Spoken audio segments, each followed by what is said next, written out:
מספר את הסיפור שלו. אני הייתי היזם היחיד מתוך מחזור של 15 תלמידי MBA. רוב תלמידי MBA היו כל מיני אנשי קורפורט כאלה, אנשים שרוצים, עושים את התואר שלהם כדי להתקדם טיפה בקריירה, אנשי מכירות וכולי, אבל אני הייתי היזם והיחיד שבאמת, אני רוצה לעשות משחקים, ואני רוצה לפתח את החברה שלי, ואני רוצה וכולי וכולי, ולעודד את התעשייה וכולי. ביום האחרון של התוכנית, אומרים שלום, שלום. לי בין האחרונים שניגשים ואומרים שלום, והוא כזה בא, הוא תופס אותי, הוא שם עליי את היד, אמר לי, ליסן עודד. הוא גם זכר את השם שלי, שזה מאוד הפתיע אותי. I can see it in your eyes. You've got a lot of passion to what you do. I know you're going to succeed. If anybody tells you otherwise, tell them to go talk to me. זהו. ועכשיו כל פעם שמישהו אומר לי, לא, אני אומר, תשמעו, לכו דברו עם הפועל מראז' הזה, הוא יגיד לכם שאתם טועים. זהו, זה הסיפור. תודה.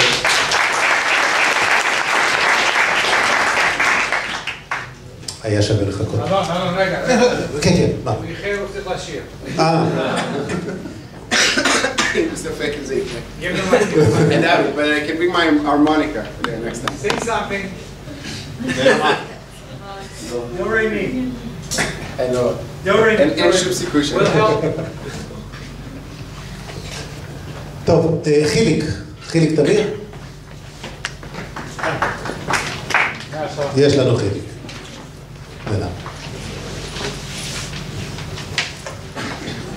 אז חיליק יחלק איתנו, האקינג, Web 2.0, האקינג 2.0.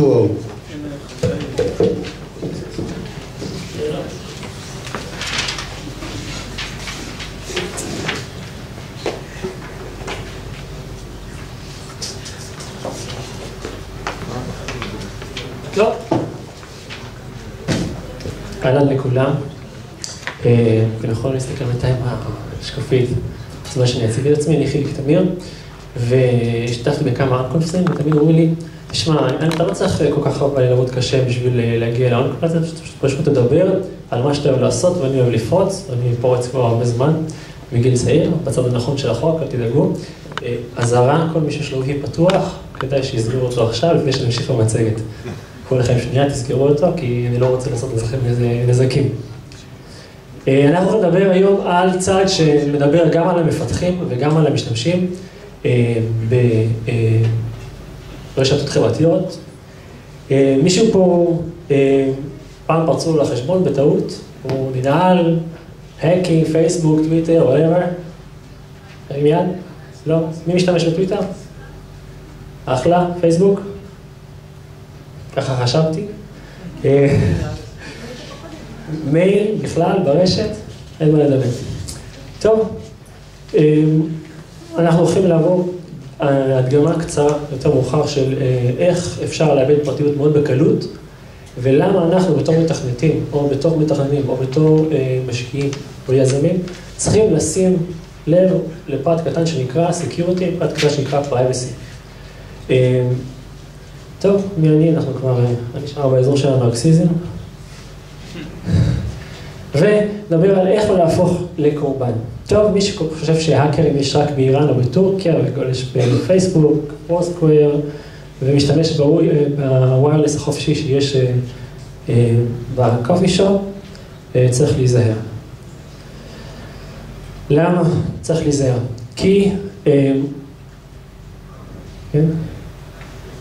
כי הטיפוס הממוצע משתמש באותם סיסמה לאותם חשבונות, הסיסמה שלנו למייל, יותר כמו הסיסמה כמו לטוויטר, כמו לפייסבוק, פה זה 11, פה זה 12, פה זה 5, פה זה הזה, כי קשה לנו למוח האנושי להמציא סיסמות חזקות, והוא רוצה תמיד לזכור משהו קרוב אליו. אז הסיסמה שאנחנו אוהבים, הכרטיס של הקופת חולים, התאריך לידה של התאריך כאן למלווה. טוב, וכל מי שיש לו אותה קולי בפלאפון, נא להחליף את הסיסמה בסוף הסשן הזה מ-000 ל-234, כולם יודעים שזאת הסיסמה, כל העודות, כן, כן, כל מי שיש אותה קולי בטלפון ירים את היד. תרימו, אני לא מחייג לשום מקום עכשיו. כל מי שאי פעם החליף את הסיסמה, יכול להוריד את היד. כן. אז ברירת מחדל היא לא הבטחת מידע, ואני לא רוצה להפחית פה אף אחד, אבל העיקרון בוויירלס, וויירלס הכי פשוט לעשות את זה, וויירלס פועל על העיקרון שלא כולם מקשיבים לך, אבל כולם יכולים לשמוע אותך. מה זה אומר? זה אומר שאם אני עכשיו גולש לפייסבוק, גולש לטוויטר, דרך ויירלס חופשי או ויירלס סיסמה שכולם יודעים אותה, כל מי שיושב על אותו ויירלס יכול במעשה לשמוע כל מה שאני אומר. נו, אז מה? ואם אני למשל מתכתב בפייסבוק, בצ'אט, עם מישהו מאוד חשוב, אני רוצה לגייס ממנו כסף, האם הייתי רוצה שעוד מישהו יעשה את השיחה הזאת, או עוד מישהו יעשה את זה? לא, נכון? טוב, אתה אומר לי, תשמע, אחר, זה חיליק, זה טכנולוגי, זה האקרים, זה לכתוב שורות של קוד, זה... תעזוב, זה לא... מי שמע פה על פיירשיפ? מי נכווה מפיירשיפ? עדיין לא, זאת ההזדמנות. אוקיי, מה שקורה זה שכשאנחנו מדברים בוויירלס, זה השקף הטכני היחידי שיש, אחרי זה כל השאר רק זורם.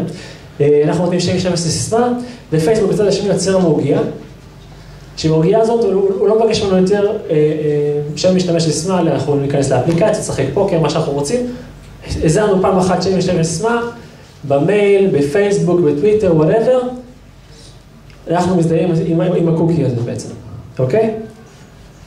אבל כשאני בוויירלס, מאוד קל שהקוקי הזה נמצא לא רק אצלי, אלא כל מי שיושב ברקע ומאזין. וכמו שאמרנו, יכול להזדהות בשמי, יכול לגנוב לי את החשבון, יכול לפרוץ את החשבון, וזה בשני קליקים. טוב, פיירשיפ, אתם רוצים לראות דמו? כן? סבבה. הוא לא שלי.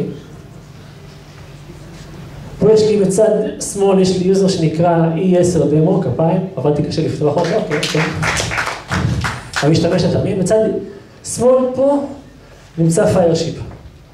וכל מה שאני עושה כדי לגנוב, לוחץ על הכפתור, מקליק פה קצת, הופ, יודע מה קפצתי בצד שמאל למעלה? קפצתי פה יוזר e10 דמו, מחובר כרגע לטוויטר, אתה רוצה לפרוץ אותו? צריך לכתוב עכשיו לקמפל, שורות של קוד, אני רוצה וזה, לא יודע מה, אני אסגור פה את החלון, אני אסגור פה את החלון, אוקיי? ואני עכשיו הילד שיושב בוויפי למטה בקפיטריה, עם הוויירלס פתוח ופיירשיפ, וכל מה שהוא צריך לעשות זה דאבל קליק בשביל להיכנס לחשבון שלי. יכול לשנות טוויטים, להוסיף סטטוסים, לשנות סיסמאות, להחליף מייל לגיבוי, כי בדרך כלל מה עושים? לפעמים את המייל, לא, אני בפנים.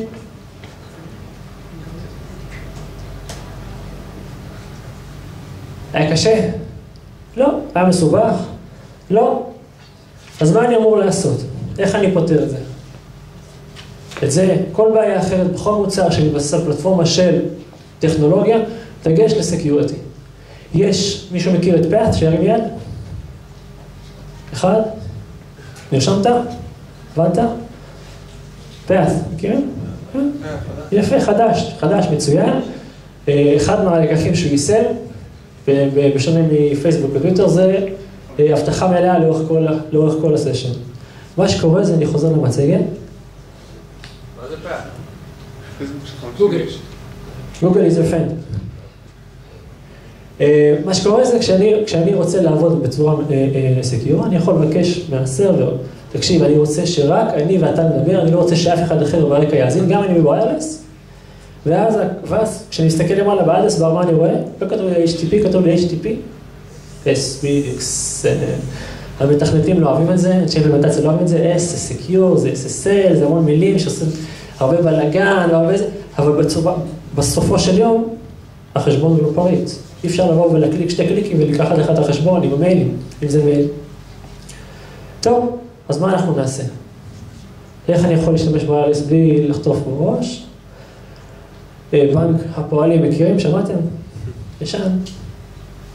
לא להיכנס לבנקים, לא VPN, לא כרטיסי אשראי, לא היום, בשבועיים האחרונים יש פה פעמים כאלו של תכניס מספר פלאפון. אתה יודע, אתה רוצה תפריט יומי לדיאטה, תכניס מספר טלפון. אתה מכניס לך מספר פלאפון, בסוף החודש אתה רואה 100 שקל ספק תוכן חיצוני. החשבון, לך תחפש, תוכיח שזה לא אתה, שמישהו אחר עשה, מאוד פשוט. טוב, איזה פתרונות יש? מי שמגולש בפיירפוקס יש לו את HTTPS Anywhere, שזה אומר לסרבר, תקשיב, אני תמיד רוצה לעבוד סקיור, אל תשאל אותי, אני לא רוצה לדעת, זה לא מעניין אותי, תעבוד סקיור, או ForceTLS, שזה עוד פלאגין לפיירפוקס. מה אנחנו יכולים לקחת מזה? הלאה. כשאני בא לתכנן, כשאני בא להריץ מוצר, כשאני רוצה להיכנס לשוק שהוא בוער, פייסבוק, בוער, טוויטר, בוער, כולם אומרים סושיאל מדיה, פרסונל יוסף, ברנד יוסף, כולם רוצים לשווק את העצמי, רגע, ומה הם גונבים לי את העצמי? בעיה קצת, נכון, שיווקתי, באתי עם התוכי, עשיתי הכל, בסוף מישהו גונב את התוכי. זה קצת קשה, לא? דקה אחת מחשבה על סקיוריטי, כן, צריך להסתכל לראות מה הגאפ שצריך, לא צריך לעשות הכל לבד, לפעמים יש third party שאפשר לעשות, תמיד יש פתרונות, הבעיה שלך היא אף פעם לא הבעיה היוניקית שלך. אם יש דבר אחד שלמדתי בחיים שלי, כשיש לי שאלה, אני פונה לחברה הכי טובה שלי, לא בזמן אלה, מולדת, קוראים לה גוגל. יש איזה 3, 4, 5 מיליארד אנשים שחשבו על אותה בעיה, ויש לה פתרון טוב יותר ממה שאתה חשבת הרגע. אז זהו, זה ב5 דקות, קישורים, מי שרוצה.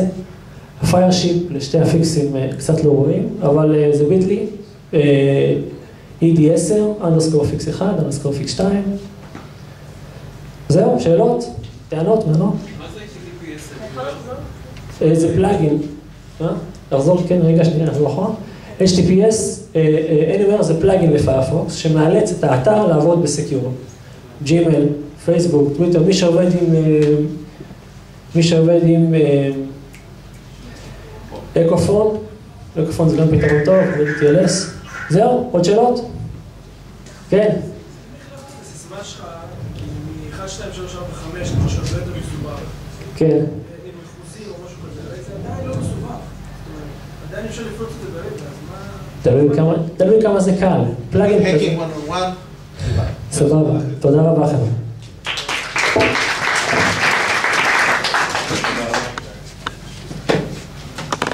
מרים.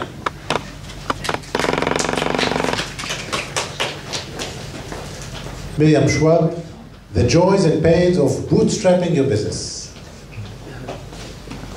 יש לנו אחרי זה עוד הרצאה אחת של חיים גולדמן, אחרי זה אנחנו נצא להפסקת צהריים של שעה ונתכנס פה לאג'נדה מדהימה. תודה. I'm going to speak in English, so I hope that's okay with you guys. It's just easier for me. So I'm going to talk about bootstrapping. How many of you know what bootstrapping is? How many of you would call yourselves bootstrapper people? Yeah, so a lot of people who are entering the world of entrepreneurship or already entrepreneurs don't necessarily have access to the funds that we would all like to have, and so we, by necessity, have to start bootstrapping. So first of all, I'm just going to tell you the background of the word bootstrapping. There's a legend, a German legend, of a guy who actually existed, but the stories about him were probably not all true, Baron Munchausen. And in the late 1700s, he started a journey home. And on his journey home, he had all sorts of crazy experiences that he tells afterwards that only he saw, of course. So, nobody can verify them. And one of them is he gets stuck in a swamp. And the way he gets himself out of the swamp is he pulls himself out by his bootstraps. That's all he had. And somehow, magically, that's how he got out. So that's where the term comes from. And those of us who are trying to reach some kind of success with, basically, we just have our shoelaces, we're entrepreneurs who bootstrap. So 6 years ago now, November, I left my job to start my business. There were a lot of reasons. The usual reasons that entrepreneurs leave their jobs. I was tired of my boss a little bit, and I wanted more freedom for creativity, and I had ideas that I couldn't implement. This is the reason that not everyone has. I just had child number 4, so I needed more flexibility in my life because of that. And I started researching what is it about, how can I start my own business? I had little to no cash, but I really had this dream of being my own boss and starting a business and eventually creating jobs in Israel and that kind of thing. And so, I did research. How can I, with no resources, start a business? And I came across this term bootstrapping. And I read more and more about it, and it got me more and more excited. And I thought, you know what, I can do it. Me of little means can actually go out and start a business. So I'm going to do that. And after my chupshat leida, I said bye-bye. And off I went, and I sat myself down in a corner of my house, because that's part of bootstrapping. You find a corner, you sit down, you hopefully have a computer, and you start trying to build your business. So that's what I did. And one of the beauties of the age that we live in is the internet. And the internet makes so many things accessible for so little cost.